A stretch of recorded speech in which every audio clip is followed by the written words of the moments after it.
सासू बजनी कहेलो तोता हमरा के। हे सासू बजनी कहेलो तोता हमरा के। हम हो खाइब ओरी लवा दे खाइब तोहके। हम हो खाइब ललनवा। अपन मम्मी बोलैबै अपने पापा संग में।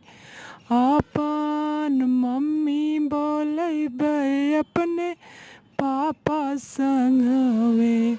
मम्मी हलुआ बनैहे हम तरसाइब तोहके। मम्मी हलुआ बनैहे हम तरसाइब तोहके। सासू बजनी कहेलो तोता हमरा के। सासू बजनी